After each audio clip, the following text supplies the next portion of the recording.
They often say that in good times, people drink. And in bad times, well, I guess people drink. At its simplest, it really is just barley, hops, yeast, and just water. But those four ingredients and a whole lot more have increased quite a lot of late, meaning that is a little more expensive. Beer is the most popular alcoholic beverage in the world. It's a standing that has been boosted by the drink's relative affordability compared to cocktails or wine at a bar. But everyone from multinational brewers to small craft beer companies to pub chains has been warning about the beverage's inevitable price increase. In the United Kingdom, for instance, the average cost of a pint of beer has soared by 70% since the global financial crisis. The mean price for 568 millilitres of brew has gone from £2.30 in 2008 to £3.95 in 2022.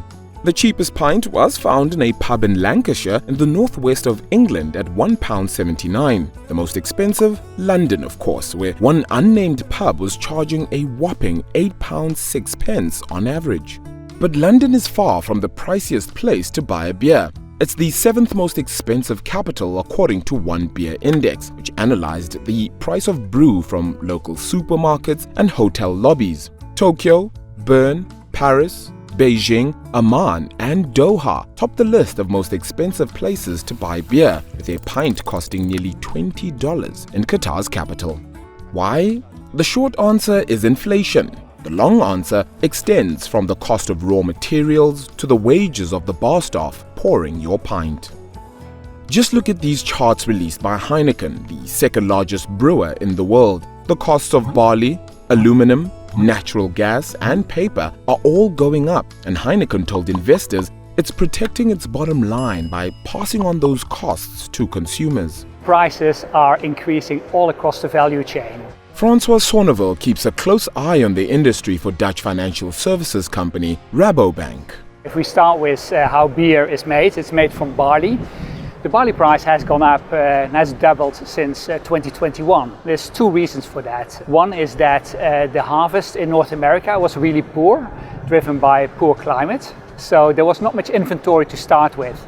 A drought in parts of Canada and the United States resulted in a dismal crop for the grain-producing nations. Canada saw a 35% decrease in its barley production from 2020 to 2021. The US saw a 31% decrease, and while the two countries usually get on just fine trading barley with each other, they had to import from countries like Argentina and Australia in 2022 to keep brewing going. At the same time, Ukraine, the fourth largest producer of barley, is embroiled in a war with Russia. This has limited supply, but has also ensured that the price of barley has gone up by around 70%. The war has made it difficult for farmers to harvest crops and sow seeds for the next harvest. Russia also imposed months of blockades at Ukrainian ports in the Black Sea. 98% of Ukrainian grain exports are normally shipped through its ports, which meant a lot of barley was left idling in its storage silos. Russia, the world's second largest barley producer after the European Union, also temporarily banned exporting grains to former Soviet countries. In the past, when grain prices went higher, farmers would usually just plant more the following year. But this may not be possible this time around. I visited a farm in Norfolk on the east coast of England, which grows barley for a local brewer. The farm's owner, Richard Hurst, talked me through why the barley he grows is selling for a higher price. The biggest challenge we've had recently is really the ag inflation, where normal inflation is running at 8-9%. Ag inflation for our businesses is running somewhere in over 22-23%, and that's a function of obviously oil prices, fuel. And Richard's paying more for other essential ingredients in the growing process. This time last year we were buying fertiliser at £280, maybe £300 a tonne. I've bought some at over £900 a tonne this year, and the rest will average, I think we'll average over £650-700 by the time we're done. This means charging a higher price to the brewery so that Richard's business stays in the black. We're sitting behind a pile of barley here. We've got wheat next door. That wheat will be sold over the next 12 months.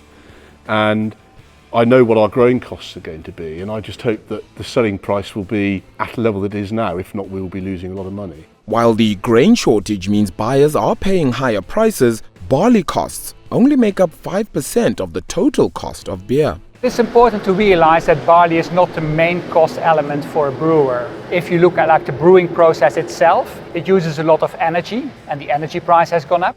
A few miles down the coast from Richard's farm, I got an up-close look at the nutty grain's transformation into brew that apparently requires a lot of heat. Brewing beer or distilling spirits involves a lot of boiling water, so that involves lots of energy to get to that state, although we've put quite a number of innovations in over the years to limit the impact of that.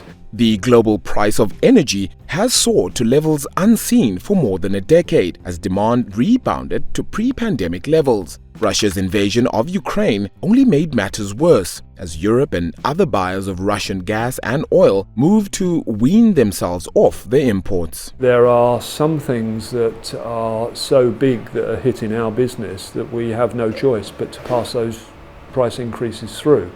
So we're working that out now, and I've just come along to chat to you following a meeting about those very things.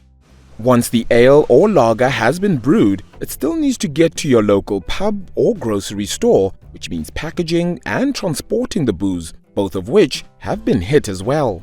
Packaging makes up about 25 to 30% of the cost price of beer, and glass packaging, glass bottles, use about 25% of their costs in energy. So with gas prices going 10 times higher now than they were 2 years ago, that has a massive impact on the cost of a brewer.